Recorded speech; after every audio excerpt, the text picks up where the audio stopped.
just being able to get here, just being basically a walking testimony for kids from the area that, hey, you don't have to be, your environment, you don't have to be your surroundings. You can make it out and stay out and become something that, you couldn't even dream of, you know what I mean? So it's definitely an honor to be from there because it groomed me to who I am. Yeah. Welcome to Inside the Headset, presented by CoachComm. Each episode pulls back the curtain on the coaching profession, spotlighting voices from every level of the game and offering lessons and insights for your own path. But first, a word from CoachComm. Deuce left, check with me. If they're in quarters match, we're going to Pittsburgh or Ohio. They're in zero. Let's go Hippo, Seattle, wide choice. If we call the protection right, it's 6. When a play call is the difference between winning and losing, your headset choice could be your most important decision. When the call counts, CoachComm is the only choice for clear, dependable communication. Visit CoachComm.com for more info. We got it, guys. Good job. Follow Inside the Headset on your favorite podcast platform and subscribe to our YouTube channel for exclusive content. If you enjoyed this episode, please give it a like and leave a review. It really helps others discover the show. We drop new episodes each week, so hit that follow button and never miss a moment. Now, let's get inside the headset. Man, this is a special one for us today. We got Coach Khenon Hall live in living color in the booth with us, and I'm super excited. Not just because we got a coach inside the office, but I'm a former Baylor running back. You're the running backs coach, associate head coach. So I got the opportunity to kind of get to know you here over the last year. I've been hearing about you over the years, but man, I'm excited that you were willing to walk over and hang out with me for a little bit, man. Absolutely. Well, thanks for having me, Mario. It's great. I've been obviously following you for a long, long time. I think it's been about 15 years now. When I first started going to the AFCA and just seeing you walk around, how you're professional, carrying yourself, and I man, I want to be like that guy one day. You know what I mean? It was great because obviously, Coach, being at Illinois State and knowing some of the guys we knew, Coach Barry and stuff like that, right. I obviously knew who you were. So it's great to be here, man. Yeah, man, it's good to connect the dots, man. I've obviously early part of your career, a lot of people you played for, a lot of people that you coach with. Mm-hmm. I was able to coach with them at ULM, and so we got some connections and some degrees of separation between us. Kind of brought us together, man. But let's go ahead and dive on into this thing, man. Obviously, I kind of mentioned you played at Illinois State, grew up in the DFW area, went to Trinity Valley Community College, and then as you were kind of coming through as a youngster playing ball, when did you know you wanted to be a part of this great profession? I probably think it started at SOC. My coaches always called me the coach on the field. I think it started there, just knowing that was an option. Being a coach. So, being at SOC, being a defensive back, and they're pretty much playing everything there. And then going to Trinity Valley, the coaches said the same thing. And then at Illinois State, unfortunately, my career ended as a junior. Career ended neck injury. So, when I finished up there, one of my position coaches who just took over with the Brock Spack staff, Lamar Conner would have been my position coach, who's the running back coach now at Purdue. He basically put his arms around me. And I told him what I wanted to do. Once I knew I couldn't play no more and, I had to walk away from the game, I knew what my purpose was and what God had me here for. And I knew I wanted to coach. So he kind of helped me and guided me through the process and got me started. Yeah. This is kind of one off, but you're from the South Oak Cliff area. And I mean, since I was in high school, when I was in high school, I'm trying to think who it was. It was Duncanville. They were winning state championships. And it's been DeSoto. It's been Cedar Hill. It's been Sauk here as of recently. It's been Lancaster. I mean, you see them on your schedule in high school. You was like, man, or you had a track meet. One of those teams going to show up. It's like, well, that first place 100 meter not going to happen. And I know you hold that with a lot of pride. What is it like coming from that area? Just to me, the mecca of Texas high school football. I mean, obviously West Texas is kind of where it started. But in terms of right now, athletes, amount of kids going to FBS, amount of kids going to college. What is it like? Man, it's like you said, it's a lot of pride. It's an honor. And what people got to understand is coming from South Oak Cliff isn't easy. Now, growing up in that area is not easy. It's probably one of the hardest areas in the country to grow up in, and just everything.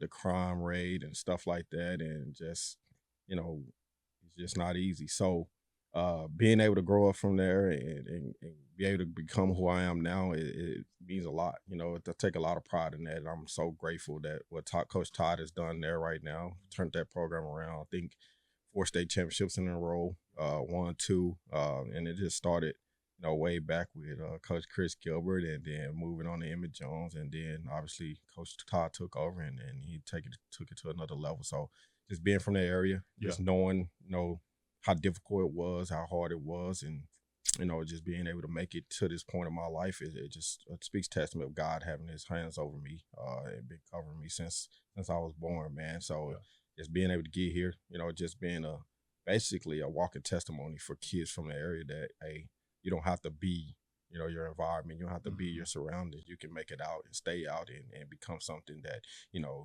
you couldn't even dream of. You know what I mean? Yeah. So it's definitely an honor to be from there, because it groomed me into who I am. Yeah. I think it says a lot too about inner city programs. I mean, because I think a lot of times it's an inner city school, and so they're going to struggle, or they're going to have kids that they can't get on the field and perform. And I grew up in inner city Fort Worth, and I went to Eastern Hills for a little bit before I transferred out, and that was kind of the knock of Fort Worth ISD football, was that that struggled a little bit. Now, you mentioned Chris Gilbert, who's now at University of Texas. I don't know exactly where Emmett is. Emmett's at OU. He's at OU, and these guys have, they elevated when going to do great things at the collegiate level. Just talk about the coaching there in that DFW area. Man, it's good. I think you get kind of, because you're in a DISD, school districts, you kind of get slighted sometimes, as if you don't know as much, or you're not detailed, you're not disciplined and stuff like that. But that's just total opposite. My coaches were hard on me. They taught me the game. Without them, I wouldn't be who I am today.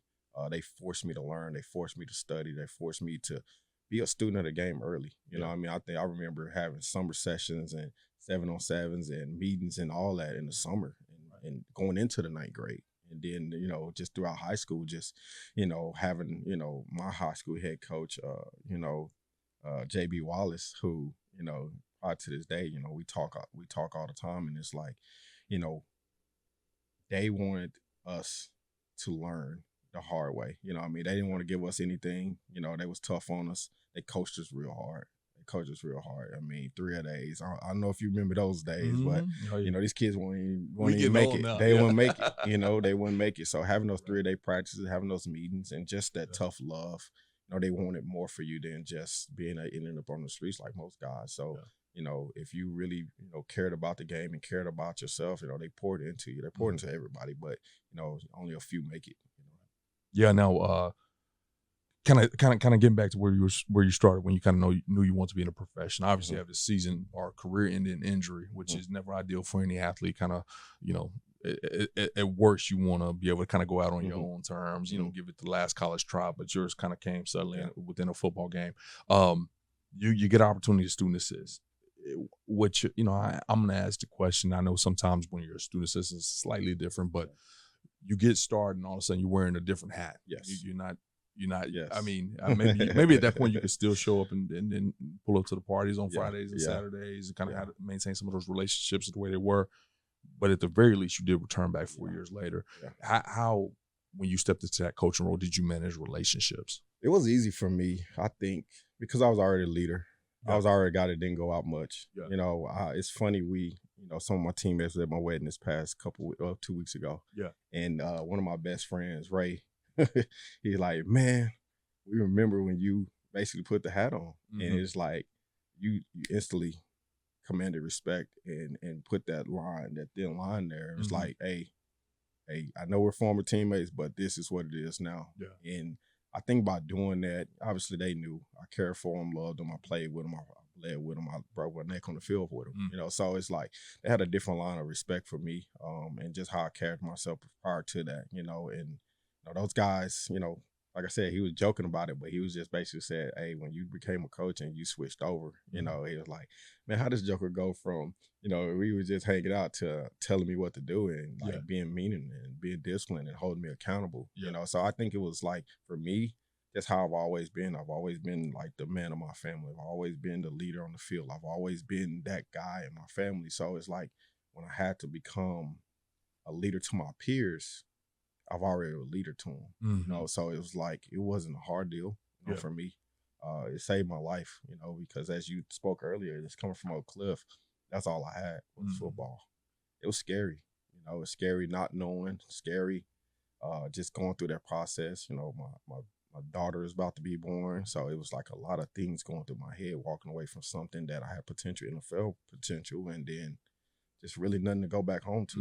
You know, I didn't have nothing. So I'm grateful, you know, for obviously, you know, Brock Spack and Lamar Connard and obviously, you know, the guys that we spoke of, you know, Steve Farmer and guys like that helped me throughout this process and helped me get started. But yeah, it wasn't a crazy transition for me because just how I carried myself already. Now you mentioned that your high school coach called you a coach on the field and kind of went through everywhere you went. And, you know, even people that I think step into the business knowing that that's what they want to do, sometimes you get that rude awakening. And maybe as a student assistant, like I said, it depends on how they manage you or use you. But, you know, sometimes you don't realize those coaches have been up there since 5 a.m. Aren't going home to midnight in some cases and all that. How did you adjust to that coaching lifestyle? The adjustment was smooth, but difficult at times because at this time, you know, going to being a student coach, you know, learning from Coach Connor is like hours. You know, and then having a newborn. So just trying to juggle all that, then trying to finish college.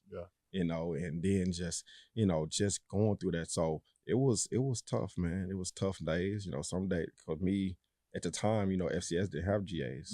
So I ended up being like the defensive GA. So obviously, first one in, you last one out type deal. And sometimes last one out was 1 o'clock in the morning. You know what I mean? And at times, you know, I think back now and I think about some of these new GAs and they don't get it sometimes, you know what I mean? And, you know, also, you know, being a student coach, then transitioning to GA ship, it was different too, you know, for me, you know what I mean? Because not being, FCS not having a GA, them making a GA for me, well, guess what? I had to work somewhere else on the campus to earn the money to be a GA in football. Another thing to juggle. Another thing I had to juggle. So I had to put in 30 to 36 hours in the academic study center. I was an academic advisor and then the lead GA. And so it was, the transition was, you know, you think back on it now, is it made you, it make you, man. But it was tough. You know, it was tough. It had its days, you know. But I think having Coach Connor there to help me through it, because he had just done it prior at Purdue. And then just the drive, I had nothing else to go back to. You know what I mean? Like, it was, my mind, it's just, my motivation was different. My mindset was never going to be any quitting. There was never no anything like that. But, you know, as we get further in my story, you'll, you know, I did step away for a little bit because I needed the money. You know, I needed more money. You know, because I had a newborn and a wife and had another one on the way. So, you know, you gotta sometimes make some decisions, but God always, you know, redirect you too. That, you know, that's I can't wait till we get to that part of the story, obviously. But I think everybody at the beginning stages, they do have that moment where you look in the mirror, you say, man, what am I doing? You know, you're looking at checking account, you say, what am I doing? Or, you know, whatever it is. But I think sometimes the rewarding parts of the profession kind of balances it. So when you were early in your career, like you said, you got a little one on the way, you're not making much money, man. You're working more than probably anybody on the campus, probably lacking of sleep, having a newborn, all that kind of stuff. What were the reward moments for you early on to kind of keep you driven? I mean, just seeing guys that I would have an impact on, you know, not only on the field, but like in the academic center. You know, I was over there working just as hard as I was in the football building, you know what I mean? So just that was the most rewarding thing, you know, just seeing those guys, you know, listen and learn and take just my experiences. And, you know, being just a student coach, sometimes you don't get a say, you don't get to talk to the kids, you don't get to do this, but, you know, I commend Coach Spack. You know, he saw something in me and he was like, man, you do what you got to do. You have an impact on these kids. And I think that was the most rewarding thing. And just being a part of something, you know, coming from Oak Cliff, you know, obviously I had my football family, but I really didn't have much of a, you know, mom, dad situation growing up. So just being a part of something that's always driven me, like just that family atmosphere that the football brings you and that culture that it brings. And that's why it always drives me. You know what I mean? Just the relationship piece of all that. So I think that's what the biggest thing was, just the relationships. Yeah. Well, you've obviously been able to thrive on that relationship piece. As we kind of get more and more through your career, we'll talk about that. Now, one thing I did notice is that time at Illinois State, you served as defensive backs, student assistant, and you also did some defensive line. How good was it for you to get out your comfort zone and kind of touch something that even as a player, I'm sure you didn't do much D-line, if any, right? Oh, yeah. Well, as a player, like I tell you all the time, like I told you earlier, it's like I've always been a student of the game. Yeah. So I had to know the front seven. Okay. As a defensive back, as a safety on the field. Yeah. I was not into the detail, the techniques and all that, but just the scheme. Yeah. I understood, when they had to stick or when they had to slant or what the blitz and what they had to do or what that linebacker had to feel, because I had to feel off them, and I had to fill off the D-line sometimes when we were running cover 4, read the tight end and where to fit, or reading the open down lineman. But, yeah, man, it was a transition for me. I started off D-line with Spencer Nowinski, who's defensive coordinator there at New Mexico now, and he's tough. He's old school. He's from the Wisconsin area when they was really good. So he allowed me to coach. Yeah, he allowed me to take guys or take the defensive ends and go work pass rush moves and stuff like that. Like, I'm 23 years old and I'm a defensive back, and he trusted me. Yeah, because he saw the work that was being put in. And I think these young guys got to understand. They think sometimes it's instant gratification that, just because I say I'm this, that don't mean nothing. You got to put in the work.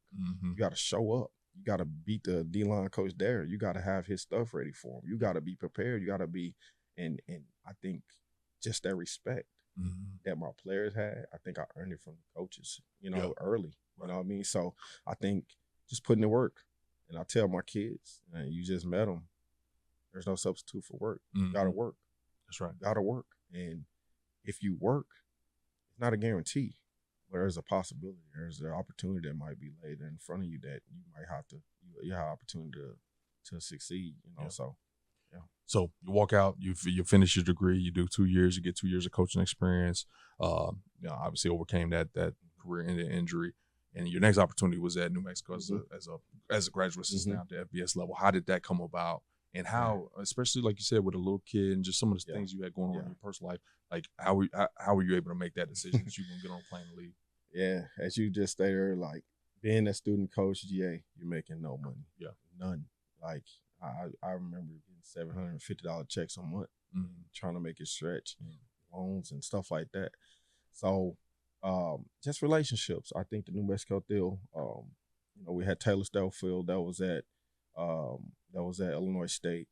We had Archie McDaniel, who I played for at Trinity Valley, was linebacker coach at New Mexico. So with those two guys, it kind of opened up a door for me. And I know Luke Hewitt knew some people on staff, and he kind of got me, an opportunity. Luke Hewitt and Cody D-Ty, and obviously Coach Spack. But it was an opportunity I couldn't pass up. I didn't want to leave. Newborn daughter, just had my son. So at the time, one's 3, one's new. And I've never really been anywhere. I've been Dallas, Illinois. That's it. Yeah. You know what I mean? So going all the way across the country, to New Mexico, Albuquerque, and it was like, I'm really doing this. Yeah. And so it was hard. Yeah. It was hard, because I grew up without my dad the majority of my life. I grew up without my mom in my life. So leaving them probably was the hardest thing I had to do. You know what I mean? And, the boy, he's a baby. My daughter's the oldest, and then my youngest boy, you have your son. That's like your legacy. Like that's who you trying to prime and get ready for life, and so leaving them was hard, man. It was hard, and it was for unknown. Obviously I talked to, Jeff Mills, who was the defensive coordinator at the time. So it was an opportunity that, if I do well, then I get promoted. It was one of those deals. Like, hey, you come in, you knock it out the park, you'll be able to be on the field type deal. So, Bob Davey, he kind of backed it, and I was like, oh man, what opportunity! I can go out there and get this done. So I went out there. It was hard, it was tough, but it was a great decision for me. Yeah. Just more networking, more relationships. I met DeAndre Smith, who to this day, a long life friend. Like I talk to him on the regular about things. That when I first transitioned back to running backs, that's who I called. But just met all those relationships. Just staying tuned with those guys. Archie to this day, that's my brother. Taylor Stubblefield, my brother. So it's just feedback on what I spoke of earlier, just the relationship piece and the networking piece, and just treat people the right way, and them just seeing your hard work and seeing how you were as a player. Because, if I was a crap player and was a bad kid, Archie McDaniel stand up for me for Bob Davey. If I was a bad worker or a bad player, Taylor Stubblefield would stand up for me to get me to New West Coast. So just continue to work, do the right things, and build relationships, really. Yeah. It's interesting. A lot of times when I'm doing a podcast, we, obviously we use the same kind of script as layout when we're going through careers. I always talk about, that first big move that you make. Because you get to the point now where let me look at you. You SMU to Houston, you've done it now, so it's probably not as big of a deal. But I remember going from Waco High School up to Texas A&M Commerce. And I'm like, man, how you go get a U-Haul truck and drive 3 hours, that was a big deal. Yeah. And now you start making moves like this, and you have people that are dependent on you. Yeah. It's just, what was some of that dialogue like, especially the people that don't understand this business? Because you weren't moving to New Mexico to get rich. You was going to go make another $700 there, the dialogue was hard. It was just more so just speaking about what's the future will look like. Yeah. I said it's a necessary step to launch pad me into the future. And who knew what that was going to be. Yeah. Like, I'm gonna be real with you. If I would have made $50,000, $60,000 the rest of my life, at that time, I was comfortable. I'm a kid from Oak Cliff that didn't come from nothing. Right. You know what I mean? So I was trying to get to $50,000. You know what I mean? That's all I was dreaming about. So, just the dialogue was crazy. Talking to Chris Gilbert, about this, and talking to Lamar Connard, and at the time my ex-wife, it was like just making sure, they understood what I was trying to do. Leaving the kids was the big thing. I don't like moving. You kind of say I've been juggling. It's still hard for me. It's still hard for me. And I think about it deeply, and I talk to my circle. I talk to my people every time I make a decision. So the dialogue was like more so just, you need to do this. Put it in God's hands. This is your future. Yeah. And I wasn't gonna quit on it. I knew I had to do whatever I had to do to get to where I'm at today. And then I didn't know this is where I was gonna be at today. Yeah. Like I said, my thing was get back to Illinois State. Get back to Illinois State on a more full-time basis, because being a GA and early, I'm like, well, if I can be the DB coach at Illinois State at 25, man, it's a win for me. Yeah. You know what I mean? So the goal was to get back as soon as possible. Now, I was gonna say this. I may mention my little short trip, but I got done playing at Baylor, and my first job was at Waco High School for 3 years. I made $50,000, and you couldn't tell me nothing. So I guess I'm saying that to form the question: why not high school? Why not come back to DFW and coach? I don't know, man. I just always saw myself on the collegiate level. Okay. I always told myself at some point I wanted to go back, but I just said I didn't want to do high school football. You know what I mean? I just didn't want to come back to Oak Cliff at the time either. You know what I mean? Like, I knew what could happen if I came back to Dallas at a young age. It wasn't anything good for me here. So high school wasn't an option. I remember talking to Coach Gilbert about it. I remember talking to Coach Natty, who's at SMU now, about it, and I just couldn't really fix myself to come back and coach high school. It was almost make a break on the college level. And then if it didn't work out, then probably because of love for the game and being able to give back. But at the same time, I just felt like, my style, the recruiting aspect and stuff like that, fitted, high school, more college than high school. And so you go to New Mexico. Do you get your master's? No, I didn't. So New Mexico is an interesting stop. Okay. You know, I went there. I thought I killed it. I was doing a heck of a job. You know, the late nights, or like I'm sure you heard of Bob Davie. Mm-hmm. You know, he's one of the grinders, one of the best defensive minds in the game back in the day. But it was tough. It was tough. You know, you talk about being away from your family, being away from your kids, all these hours, and FaceTime and Skype ain't doing enough for me. Mm-hmm. They across the world. We don't have a lot of money, so visiting ain't a big, ain't possible as much. So it was hard. It was hard, and I think sometime I wore that on my sleeves. And I wore my emotions on my sleeve. That's part of who I am. I'm a passionate guy, and so at times it just felt like it just wasn't gonna work. But I worked my butt off. Put in the time, put in the hours, and it didn't go the way I wanted to go. I got fired after the first semester, and Coach McDaniel and guys, Coach Cosgrove was there as well, and they didn't understand why, because they seen the work that was getting put in. It just wasn't a good fit, I believe. Yeah. I'm still at the time was, kind of still got a little Dallas in me, doing the recruiting and new area and away from my family. So I'm trying to figure out who I am too, mm-hmm. along with trying to please, some men that I don't really know how to please at this time, because I'm doing everything I can do. Yeah. So it didn't work out. I did well in school, but ended up not making it there. And then Coach Cosgrove obviously made a call, got me back at Illinois State. Ended up back at Illinois State. It's just an intern. You go from making $0 to now you making almost $1,000 a month. So it's like, so I ended up going back there. So it didn't, I think you OGs always say, you haven't been in this profession until you get fired. Right. And it happened to me at a young age. Yeah. And I think that continued to motivate me as well, because in my eyes, I probably thought I was doing all the right things. But from another lens, Jeff Mills' lens or coach's lens is like, we needed more. I didn't know. Yeah. I'm coming from Illinois State as an intern. Student coach / GA. Yeah. It was on another level, I believe, and probably wasn't ready for it. Mm-hmm. I thought I was ready for it. Yeah. I thought I was doing a good job, but Coach Davie and Coach Jeff Mills thought we could go in a different direction.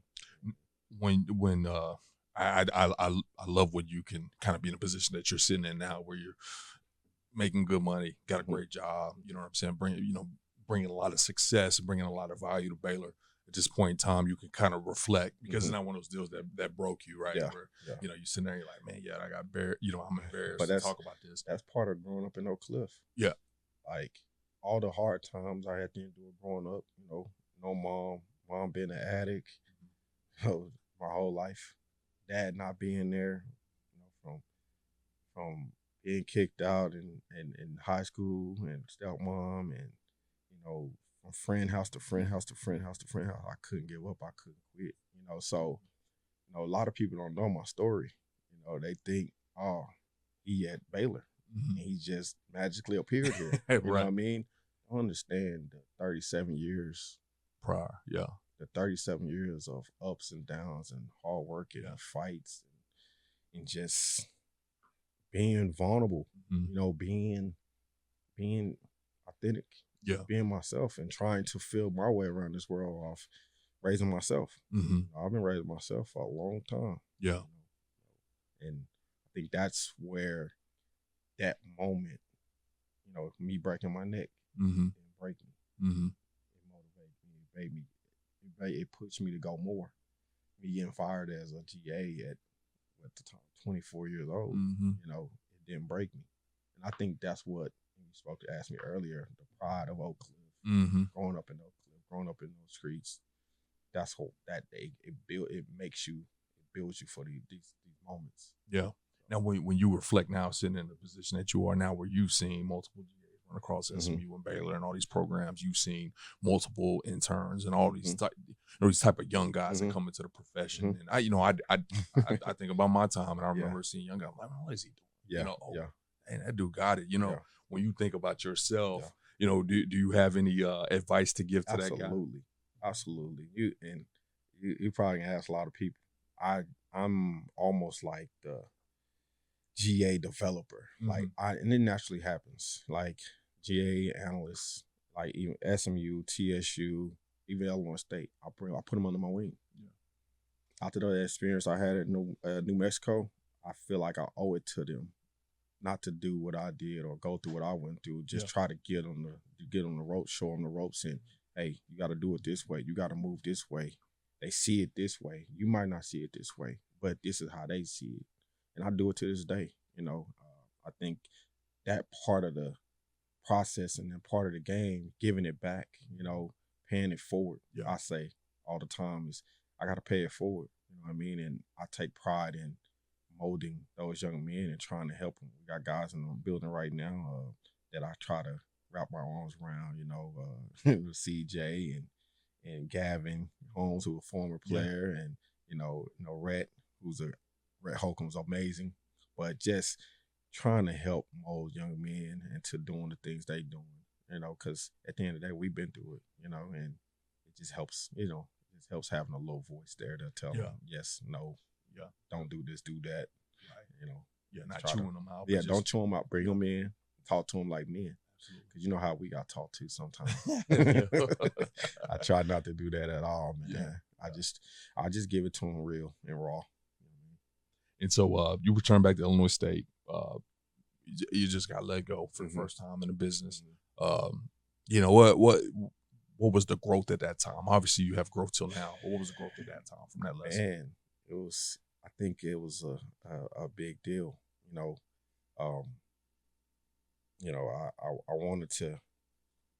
wanted to prove myself. I felt for the first time in my life felt like a failure. And I just never want to feel that again. You know what I mean? So I had to do a lot, because I didn't come in as a position coach. I came in as an intern. Then I got moved over to director of ops. And, so it was a lot of jobs, still to this point that, I had to continue to do, and in this process, I want to learn everything. I want to, know how we build a roster, know the recruit numbers, know the academic stuff, and so I'm trying to knock out the operations. I'm trying to do whatever it takes to make sure I have a job. You know what I mean? So I want to wear as many hats, not just wear them, but master them. You know what I mean? And I think a lot of people get that misconstrued. Sometimes they want these titles, they want these jobs, but are you mastering them? Are you doing what you're qualified or what you need to do? So I think it was a lot of growth. It's a lot of reflecting, because in that time frame, in the last couple of years, it's children. I had kids, broke my neck, fired. So it was, in a 2-3 year span, I had to grow. I mean, that's a lot. That's a lot of lifetime. But, this is, you got married. I mean, this is all these life events that's happening within about a 2 or 3 year frame. So you had no choice but to sink or swim, as they say, right? And so I don't know, at some point in time there, Illinois State, do you become the defensive backs coach? Yes, so a year later. A year later, I become the defensive backs coach. So I was the safeties coach, nickels coach. And hey, like I said, it's like a dream come true. At your alma mater, you're a defensive backs coach. You got the pride you have for your school. That you're coaching for is on a different level. So it's easier to recruit to and stuff like that because you walk those streets, you walk those halls, you play on that field. So yeah, that was the next step for me. It was defensive backs coach. Yeah, and so you had, not that you didn't have success prior to that, but you coached Vontae Harris, who was drafted by the Bengals in 2018. Also coached numerous all-conference players as well as first-team All-American selection. You starting to have some success. Yes. You got your own room. Yes. What was, I don't think this is going to be too tough of a question for you as far as commanding attention as a coach and respect and all that kind of stuff. But then when you start talking about running a room for the first time, being responsible for when they show up for a meeting, install, and then what they did at practice yesterday, like how did you handle all that responsibility? That changes from GA to yeah, it does. Yeah. It just goes back to your organization, your detail, your discipline. I want to hang my hat on being known for more than just a recruiter. I got that early, understood it early. And in order for me to do that, I had to, goes back to the work. Just because I wasn't a GA no more don't mean I'm not first in, last out. So just putting in the work, showing them that, kids, because, they're watching you. Yeah. They're going to know if you're prepared. They're going to know if you know what you're talking about. They're going to know if you're conducting yourself the right way, a man of character, man of God, And so I think it goes back to when I transitioned from player to coach in the first place, they knew I was a disciplined person. They knew I was,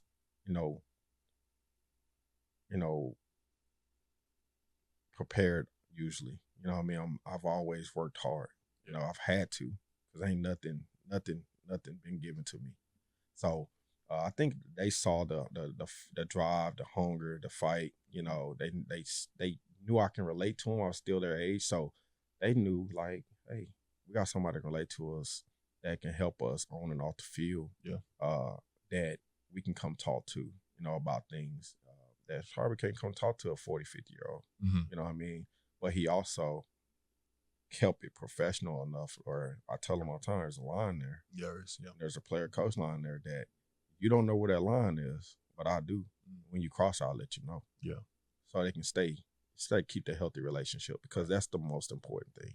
I think the relationship piece for why the players played the way they play for me to this day is the relationship I have with them. I build it. I earn it. I tell them, like, trust and trust and loyalty is earned. And you're a kid, I'm the adult. I take as long as it takes for you to learn to trust me. But hey, I'm gonna earn your trust, and whatever I gotta do, whatever it takes, I'm earn it. So I think that's how, being a young coach, getting those guys to play for me. Just the relationship piece. You said something that kind of really resonates with me, and I don't know what time that light bulb came on for myself, but it seems relatively early for you for this light bulb to come on. I think a lot of times in this profession, and it's unfortunate, but you can put yourself in certain type of buckets or cups, or silos, however you want to phrase it, where you're, Khenon Hall, he's the recruiting dude. Yes, he can't coach the running backs for nothing, but he's a good recruiter. Yes, or you spent some time at the HBCU, at Texas Southern, in 21. Become an HBCU guy. You become a JC guy. You said you didn't want to just be the recruiter. You want to master, been that coach. Like, how did you have that foresight to know how important that is? Because that is a pet peeve of mine when they say he's the good recruiter. I just watched my mentor kind of get pigeonholed in that role. Now you hear the stories. And I always been the coach on the field. I've always been the student of the game, and I wasn't gonna let anyone put me in the box. I wasn't gonna, and it's to this day you fight that battle. Absolutely. Because that's if you hear Khenon Hall, you don't really hear Khenon Hall as the running back coach or the coach. You hear Khenon Hall as the ace recruiter. And that's just something I'm great at. But I'm really good at coaching football as well, and teaching and developing and mentoring. So I think it was more so just watching my mentor. How he went through the process, and I just knew, like, early, like, I don't want to be known as a recruiter, so just being a student and putting in that time, like I told you earlier, like being in there with the D-line coach, being in there with the head DB coach, being in there with the linebacker coach, learning every level of the game, and just putting in the work, man. And I think putting in the time and the work, that kind of, allow me not to be pigeonholed, but you still get pigeonholed. You still, I mean, or not to. Going to Texas Southern, that was a big risk. And we're gonna get to it, but leaving, Illinois State, where it's a situation where I'm growing and I'm getting to a point where I feel like I'm plateaued, and at the time, Brock Spack is here and I'm here, but I'm the beloved son, you know, and it just got to a point where we had to move in go in different directions, you know. So, you know, people don't really know this, but things didn't end. Well, it ended the way they just didn't renew my contract, you know. So I could have stayed up that way. I had other job opportunities and stuff, but it's like some told me I had to come back home. You know, I was missing family. I was missing out on things. Grandpa just passed, who mean a lot to me. My aunt had just passed. It meant a lot to me in 2020. And so it was more so, you've been gone long enough. You know, so I said, you know, and I remember talking to Alonzo Carter. And I know you know him very well. It was like, man, what do I do? You know, I think it was like JMU at the time. I think Archie was trying to help me with West Kentucky and stuff like that. So it was some jobs. And I think someone was trying to help me on the personnel side at Tech.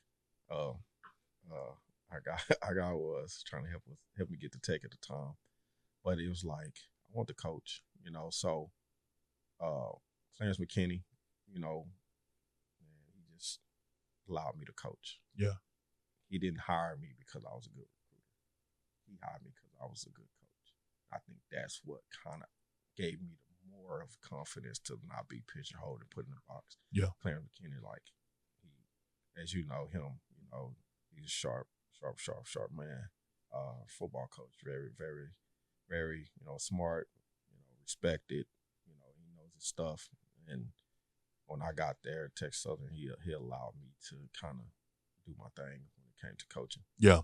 Now, we'll talk a little bit more about the transition of running backs, but you kind of mentioned getting let go there at your alma mater, where you've been there for a long time. And I like I said, done this podcast long enough for where you see people say, man, I was at this place and it was no more upward mobility. It was good for me to leave. And sometimes they leave on their own terms.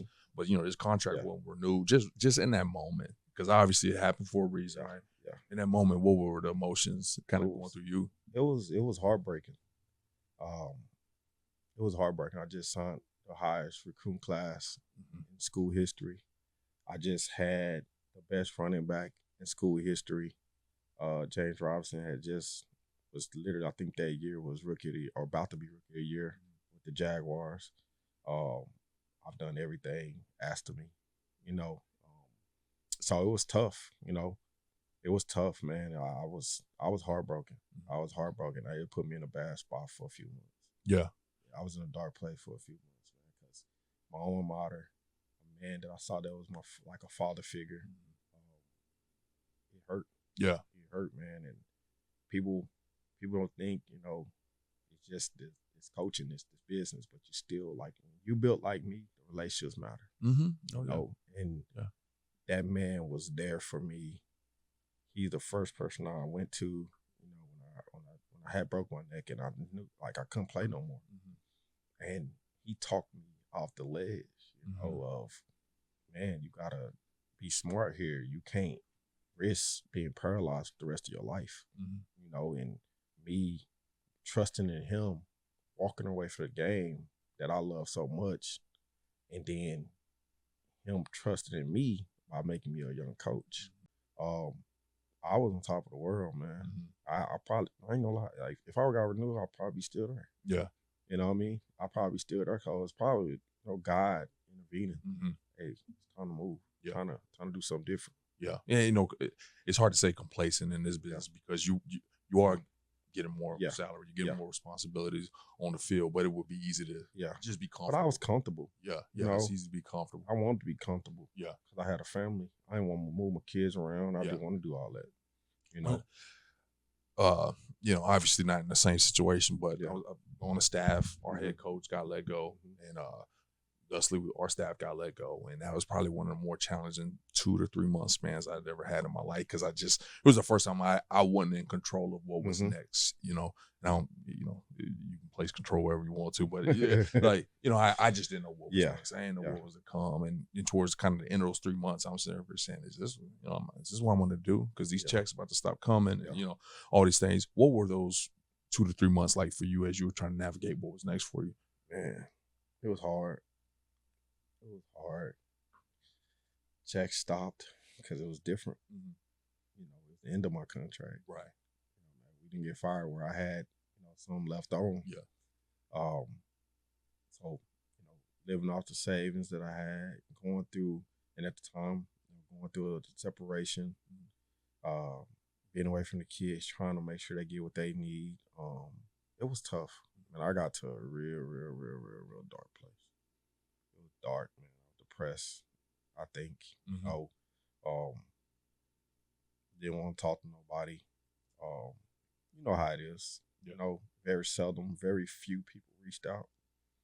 When I was, becoming the guy, the recruiting coordinator, and got named assistant associate coach at Illinois State, I get a lot of calls. Always right. And when the news broke and when no longer employed, it was like it's only a few people. Only a few people reached out, and only a few people looked out. It's just crazy. Alonzo Carter, I give credit to him. Without him, in this next phase of my life, I'm not at Baylor. He wouldn't have got me a job. He didn't even know me like that. Coach Brandon Marion introduced me to him, and it was all over the phone because it was like COVID year and stuff like that. So we on a 3-way call, talking to each other and getting to know each other. Yeah. Brandon, he basically, same thing, seen my reputation, so heard of my reputation and got to know me, and we got to know each other really well. He was in my wedding this past. Oh, was he really? Yeah, he was in my wedding this past a couple weeks ago. Yeah. But Coach Carter, man, he went out on a limb, got me a couple interviews, basically sold me to Coach McKinney. Yeah. And, I interviewed, and McKinney's like, man, I can't, there's no way I can afford this dude. Like, I can't, he's too good. And I'm like, man, just make an offer, and I'll tell you, like, I don't have anything right now, but I think JMU or somewhere swirling, but like, I want to get home. But, it was just, that, people like, Carter, McKinney, taking a chance on a young man. Yeah. Those phone calls with Coach Marion, and just all the little things. Yeah. So he kind of kept you afloat in those times. Yeah, absolutely. And so you get to Southern, led Southern Texas Southern in 22, 22nd best rushing offense in FCS, averaging 108 yards per game, ranked 20 overall in FCS, 429 yards per game total offense. Guys are putting in some major work, especially at Southern. That can be.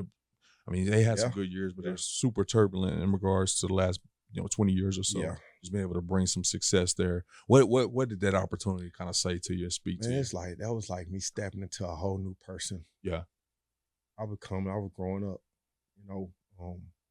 I went there on a mission. I went there on a mission because, they call it the the graveyard for black coaches. And they say, you go there, you're not going to make it out. You're going to be stuck there. I said, okay. So when I got Coach McKinney, he's like, I don't know if I'm ready to keep you. I'm like, Coach, I'm here, and just give me an opportunity. Gave me an opportunity, come home. Coach is $60,000. I'm like, man, I'm in heaven in Houston. You know what I'm saying? I'm living a dream. And so, I get there. Before I even get in the door, Coach, I'm 6, 7 signed recruits, transfers before the portal got real crazy. So I was able to get, annual transfers, this transfer, that transfer, and just getting kids in the program. So I always want to prove my value. I always want to prove myself.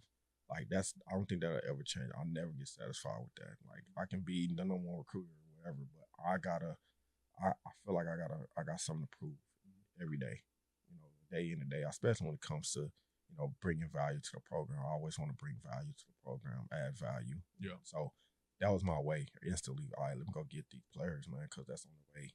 That's how I give back to Coach. Yeah. Like, thank you for this opportunity. This is how I'm going to give back to you. So did that, but I think what Coach McKinney did for me is he allowed me to be the coach I wanted to be. I think prior to I got there, he's a running backs guy. I think he micromanaged, or he oversaw the running back position, so he was always involved. And they said when I got there, I guess by the way I handled myself in my interview or whatnot, he was just like, "You got it." Yeah. And what he did was he allowed me to obviously develop that room the way I needed it to, but also he allowed me to grow within the offense where by the time the end of the season, I was basically like the co-offensive coordinator. So he allowed me to use my ideas. He allowed me to scheme. He allows me to do game planning things. He allowed me to grow up. You know what I mean? He didn't allow. He took me out that box that I was in at Illinois State. Yeah. You know what I mean? Because he didn't see me as a coach. He saw me back at Illinois State as this was my former GA here, a heck of a recruiter. Yeah. Coach McKinney saw me as both. You can have both. You can be a great coach and be a great recruiter. And I think that's when I really started to believe in that. Yeah. We had our offensive coordinator, Coach Nash, who was with McKinney for a long time. It was time like Coach McKinney be like, listen to Khenon. And I think that just continued to help my confidence grow as a ball coach. And we had success. It wasn't crazy. I think we won 5 games that year, some 6 games, but for Texas Southern, that was big. Right. And then the offense being top 25 was huge. So, after that, obviously, just that growth. Coach McKinney, man, I could praise him all the time. Is without him, just my knowledge and him allowing me to learn from him. Yeah. Because that's, he's an offensive dude. So it helped me grow. Well, that's huge because, what's the old saying is you never want to take a job that the head coach because he's going to do just that, micromanage you. But clearly, whether it was in the interview or very early on, you were kind of able to persuade him to move out. But I think running backs is one of those jobs that if you approach it the right way, man, you can walk out and be a hell of a coach that's ready to be an OC because you do get to look at the protection. You do get to look at how you're involved in every run game phase. is blocked. You're part of the pass concepts. But it's also one of those jobs where they say, you're going to coach running backs to be special teams coordinator. You're going to coach running backs. We're going to make sure we got a good dude back there that can do it, and you can go be the recruiting coordinator. Big chip on my shoulder when it comes to that. Yeah. It's the most undervalued position in the country. Because you can get away with being lazy and just, you got your dude back there. Yeah, you got your dude. But, I take pride in developing, teaching, them knowing the game, them understanding protection, them understanding the run scheme, them understanding the big picture. You know what I mean? We call ourselves the Outlaws, at Baylor because, the value of the position obviously is low, but I tell them all the time, like, hey, we're the Outlaws. We gonna do our own thing. Hey, we're gonna create this. Hey, we're gonna create a mindset and persona around here that they understand the value of the running back. He's gonna run through us. You know what I mean? So they walk around like that with that confidence and discipline. And I just wanted to make sure they understood that the value of the position is more than what people say. Absolutely. And I wanted y'all to understand that y'all are more. Because they think anybody can play the position. They think anybody can coach it, and it's not true. That's not the case, It's not the case. I was at a convention, and I just got named the running backs coach. I played running back. I ended up being a receivers coach. If you ask me, I would say I was a receivers coach, but I ended up getting a running back job. And I was talking to somebody. He was actually a Baylor alum doing Kerry Dixon. I don't know him very well. He's a little older than me. And he was coaching running backs, I think, at FIU at the time. And I said, yeah, running back's an easy job, easy thing to coach. And I said that, and he looked at me kind of, he didn't say nothing else. I was like, man, I'm not ever going to say that again. Because and literally, I won't ever forget that because that changed my approach on how I was attacking the job. Because I was approaching it like, let me get him a dude, make sure he knows where to go, make sure he knows how to jump cut. We good. And then, I just really approached it a lot differently, man, and want to make sure some of the same stuff you mentioned, man. You got to instill a lot of things in a running back, man. Absolutely. Protections, the physical part, the mental part, understanding the route tree, understanding the whole scheme of pass protections, and I think people take it for granted. I think having a great running back coach and a great running back, they take it for granted. You know what I mean? And, because everybody can't do it. You see it. They get exposed sometimes. Oh, absolutely. They hide behind the talent of the player. Right. But you get exposed, but you got to be able to know your X's and O's. You got to be able to get on the board. You got to be able to teach them. You know what I mean? And I'll tell you right now, if you came down there right now to Baylor, I can guarantee you Bryson Washington, Dawson Pendergrass, and my freshman, Cade Knight and Dodds and Mike Turner, they can get on that board. They're going to be able to draw up, defenses. They're going to be able to draw up our top 3 running games. They're going to be able to do that, you know what I mean? Because that's the standard, you know That's what I mean? huge, yeah. Like, we're not taking a back seat to nobody. I tell them, you better know the offense just as good as the quarterback. You know what I mean? So, and they take pride in that. Yeah. Man. Well, it's in such a pivotal season, as some people will say, man, those dudes stepped up. Multiple guys stepped up throughout the course of the year, man, and been an alum is cool to see, but also been a former running back here, in green and gold. That was real cool to see. And I had just had some good conversations with you right before the season last year. Oh, yeah. I was definitely cheering you on in that whole deal. So, do a year there. What led to the transition to SMU as a running backs coach, run game coordinator? Well, it was one of them deals that Coach McKinney, like, I knew we weren't going to be able to keep you. Right. It was hard, because at the time it was like I was hearing from Joey a little bit. I thought, thought Tech for a minute. I knew, for a second it was people wanted me, Emmett, and Darnell Finch together. Because you had all 3 of us together at the time at SMU or Tech. We'd probably take over the city recruiting. You know what I mean? So it didn't work out that way. Emmett and Darnell went to Tech, and I ended up going to SMU. And it's just relationships. I didn't know Rhett Lashley. Rhett Lashley didn't know me. I didn't know nobody on the staff. Just like same as Tech Southern, I didn't know nobody on the staff. Just my relationships. So there's a gentleman, Scott Natty, the head coach, high school head coach, and 15 years ago, plus years ago. I used to come in his school, Paris Appeal School, recruit his kids. Never got one of them. But he told me, man, a long time ago, man, the way you carry yourself, where you go about doing your business, man, we're going to work together one day. You know what I mean? We're going to work together one day. And a year prior to that, like even months prior, like a year prior to that now, because that's when I was out from Illinois State. He was up for some high school jobs in Dallas. I think like Lancaster and one of those, because Giver had just left. And then he was like, you want to come work for me at Lancaster? I'm like, I'll think about it. Then he ended up going to SMU, and then Rhett ended up getting hired back, and he made it happen, man. It's just that him and the Texas High School Coach Association, they spoke highly about me, and Rhett called me and came and interviewed, and he hired me. Yeah, and that was another great opportunity. For one, I defeat the odds of going to HBCU and going Power 5 or going at the time Group of 5, but a big time program. They just won with Coach Deitz, but going there, it was just more so just taking the next step and going as the running backs coach and run game coordinator. It was important to me. Yeah, because it's just another. He's a coach, just a recruit. So when he gave him the run game coordinator title, me and O-line coach, man, we like this. Put the work in. Yeah. Prove to. And it's, should we have to prove ourselves all the time? Probably not. But I had to prove. I feel like I had to prove myself. Yeah. I know ball. I had to teach. Had to show them I knew what I was doing. Knew exactly what the schemes is and everything.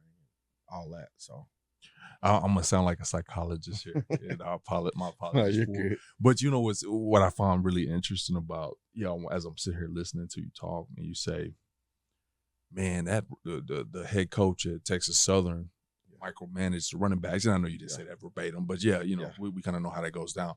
But when I got there, he didn't. But I had to prove myself. It is like, dang, I'm hearing. I'm like, you already did. It's almost like you're proving to yourself over and over again. It's kind of cool to listen to, because those people that are highly successful are typically very critical of themselves. Very, never pat themselves on the back to move forward, just continue to push themselves forward. And that's kind of what I'm hearing to a certain extent now. One of the things that I highlighted as you got to SMU, especially as you moved to Baylor, is these schools are unique, and I don't think a lot of people understand. Like if you're not really from Texas, you don't know that SMU has 4,000 students. That's it. Yeah. Something like that. Something right? like that. And they have 5-10 majors, and it's business and it's not PE majors and stuff like that. So it was a very unique private school. And Baylor's kind of not necessarily the same. A few more students, a few more majors, all that kind of stuff. But these are some unique universities in terms of the type of student body that you get, all that kind of stuff. How was it for you to come from Texas Southern, Illinois State, a little bit more of your typical public school experience, to step into these private schools that are very unique in those matters? I think you just got. I had to adapt. Obviously education different. The quality of kids you're recruiting, the quality of kids or level of education of kids that you had to go out there sometimes. And then just being from Oak Cliff, that's a whole nother thing in itself. Right. People don't understand, being from Oak Cliff and SMU, that's that's two different worlds. Yeah, you know what I mean? And for the longest time, I don't think SMU really recruited the South sector of Texas or Dallas. You know what I mean? Because I don't think they thought they were late, or they can get them, or they didn't fit, or they just wasn't the SMU brand. You know what I mean? So it was definitely it wasn't challenging at all, because it's about people. You know what I mean? At the end of the day, it's about relationships and people. Right. But I wanted to, I think Samples had already started it, Rashad, but I wanted to bridge the gap. It's a gap. Yeah. It was a big gap between SNU and this other sector of Dallas, South Dallas, and Oak Cliff. So, I was part of that initiative of just continuing to bridge, and as you can probably see now, that it's booming right now. Yeah. You know what I mean? And I think I was a big part of it, but I know Rashad Samples started it, but one thing I saw, and no offense, you weren't even on my mind at the time, but as you're kind of talking about that, one of the things I saw, and I was like, man, SMU is smart, because they were putting 214 in their helmets. They really started embracing Dallas more than just the Mustang or whatever the logo is. Yeah. I saw they started doing some of that unique stuff, Triple and I D thought stuff, the Triple D stuff, all the very smart, very Dallas specific things that they've been doing the last 5 or 6 years. I know some of that crossed over you, and I thought that was unique, and I never thought I'd be having a conversation about it, but that it was good that you guys started tapping into Dallas a lot harder. Now, obviously a special place for you, right? You're coaching at the FBS level. I know we made reference to money, but you're making more money probably than you ever thought you were making this business to do what you love. 11-3 record in the AAC championship in 2023. I can just go down the list of high profile, high octane offense of stuff and stats that you guys kind of were able to accomplish in 23, and then you kind of get to this fork in the road a little bit to where I know Dallas. We talked about it. We started the podcast with how much it means to you. It means everything. And then you had this opportunity to come to Waco. I tell people all the time, I am Dallas through and through. Right. I am Oak Cliff. It was tough. It was hard. Obviously, with Natty, Coach D West, Coach Lashley. I'm a relationship dude. Built a great relationship with those guys. So, when the opportunity presented itself, and Coach Spav called me first, then Coach Miranda called, and I told Spav no from the jump. I wasn't leaving home. I knew we was going to go to the ACC, but at the same time, it was still, I think I needed to grow some more. I felt like I was still getting kind of pigeonholed or put in a box, so to speak. Still labeled as the recruiter. Yeah. Even though I had 4 running backs over 500 yards and 4 had over 5 touchdowns, 5 over 5 touchdowns, I guess that still wasn't good enough, developing running backs, or teaching. So I just felt like I needed more. I expected more of myself. I wanted more of myself. I saw myself as a young assistant coach. I thought I did a lot of that stuff, keeping a team together, just the day-to-day things of managing and monitoring the academics and keeping, kids gonna come to me, to this day. The kids, because I developed relationships, I pour into all of them, like I'm gonna have the kids, So I just thought, obviously Red's a great offensive mind, great coach, great person. School tried to come get me 2 or 3 months when I first got there. I told them no, because I believe in Red Lashley. You know, he's a heck of a coach, man. He's a heck of a person. He's a heck of a man. But unfortunately, you know, I wasn't growing, you know, as much as I felt like I needed to grow from the administration side, from, you know, just that side of things. You know what I mean? I thought I had more to add to the game. I had more to give. I had more to give to the kids, like, you know, being able to speak to the kids from a professional standpoint, from out front standpoint, from a leadership standpoint. It wasn't given to us there, you know. Being a man of color, being able to stand out in front of the room and speak to these kids is important, and being able to guide them and mentor them. So that was my reason. Like, I felt like I needed more. I felt like, you know, when I talked to Dave Aranda, it's the ability to grow, you know, the ability to be molded into a young head coach one day, being able to groom me. And, you know, he's done nothing but just that. You know what I mean? Talking to Mac and Jovan and just that family atmosphere. You know, I think people take it for granted. People. And I didn't want to leave. Like, you asked my wife, I did not want to leave home. And I said no. It took like a week for them to get me down here. And once I came down here, and the first person I met was Dallas Baker. Oh, yeah. And when I met Dallas, I just felt his genuineness. I felt his heart. And then when I coached around, I felt his genuineness.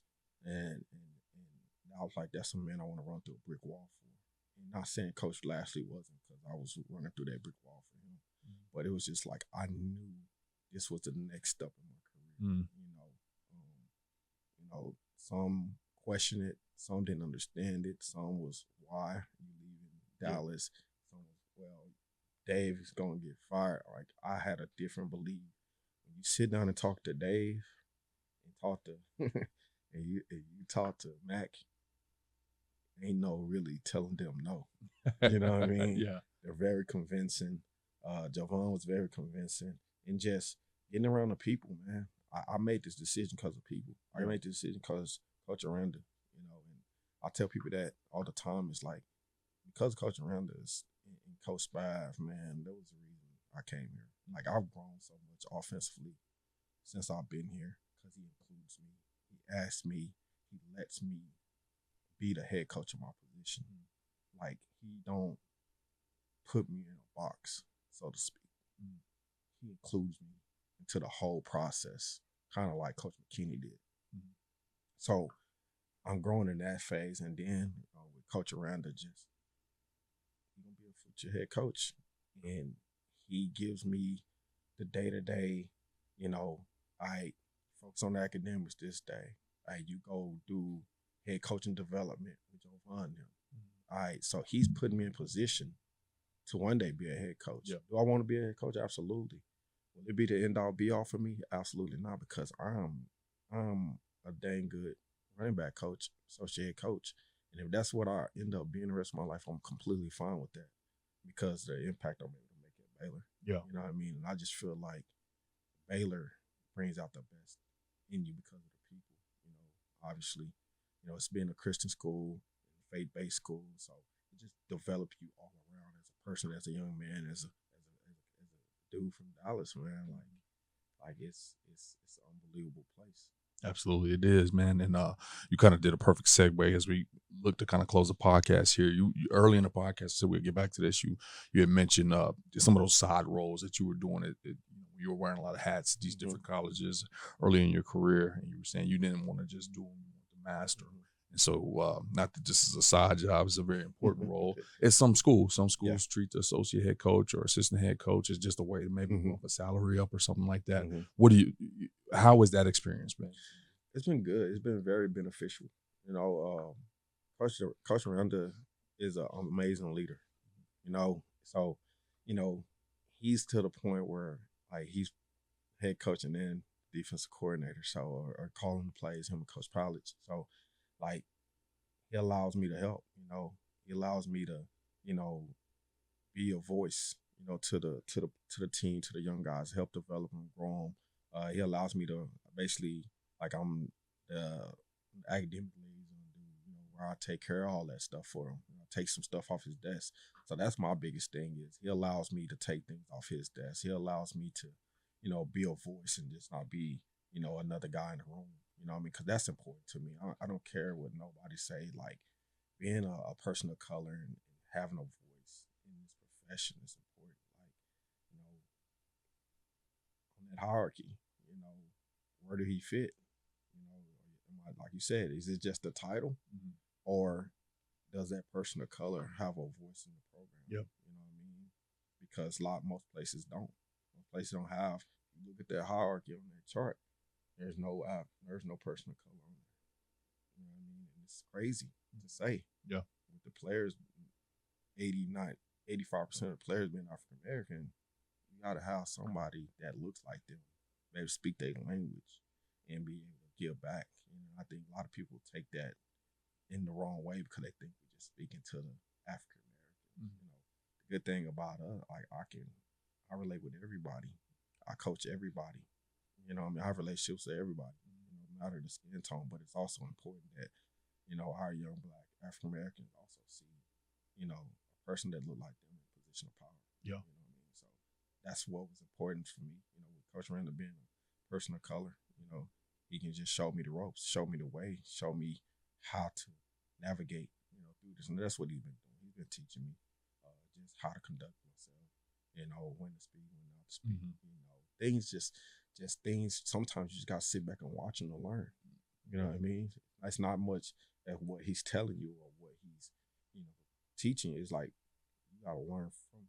Yeah. You know what I mean? You gotta watch how he, getting this point across, how he trying to deliver this message, how he's trying to send messages to his staff without saying it, and how he go about doing things. It's different, man. It's a sight to see. I'd be amazed most of the time. Like that's what he's trying to get. That's what he's trying to get across. But it's just how his layers that he has on how he delivers, man, and how he leads is amazing. Yeah. Well, man, I tell you what, how you lead has been inspirational, man. And I can say that from a unique standpoint of like not just me watching coaches, because that's what I tend to do, but me watching my college, as an alum, me watching my position, yes, sir, and watching if you miss some of those games from Baylor, the running backs played phenomenal. Won a lot of those swing games, and obviously it takes everybody, but just seeing those running backs play so well. Before I let you go, man, and like I said, I do appreciate you walking over, spending an hour with us. Man, if you had one sentence, one line to, I guess pass off the advice, especially as you look back at your careers, we kind of just talked through the ups, the downs, the successes, the failures, all the things that kind of came with going through this profession. What would that sentence or word be? I'll say, dare to be different and be who you are. Don't let nobody change you. At the end of the day, God made you unique for a reason. Don't strive to be no one else. Be you. Be you. I like that. Well, Sickle, man, and I appreciate you for walking over. All right, thank you, brother. CoachComm has been delivering tough headsets for tough teams for more than 31 years. It's why 97% of FBS teams and thousands of high schools across the country rely on CoachComm. Get the best for your team. Visit CoachComm.com for more info. Thanks for listening to this week's episode of Inside the Headset, presented by CoachComm. If you'd like to learn more about this week's episode, head over to AFCA.com. There, you can access every episode and find corresponding show notes. Remember, you can catch every episode of Inside the Headset presented by CoachComm on wherever you get your podcasts, including Spotify, Apple, and YouTube. While you're there, we'd love for you to take a moment to rate, review, and subscribe to the podcast. Your feedback helps us improve and grow. Keep up with the latest news by following us on social media. Connect with us at Inside the Headset, and remember to tag us when you share your favorite episodes. For more updates on all things AFCA, be sure to follow the @WeAreAFCA social media accounts. If you're not a part of the AFCA community yet, visit AFCA.com to join thousands of NFL, college, and high school coaches nationwide and across the globe. Elevate your coaching game with an AFCA membership. You'll gain exclusive access to the annual AFCA convention, magazine, digital library, and AFCA Insider email. Stay up to date with the latest stories and news on the AFCA website. More than just a convention, the AFCA offers continuous education, guidance, networking, and more. Celebrate the past and shape the future with the AFCA. It's about fostering exceptional coaches who create outstanding teams and even better individuals. Invest in your skills and make a lasting impact today by engaging with the AFCA. Your journey starts here.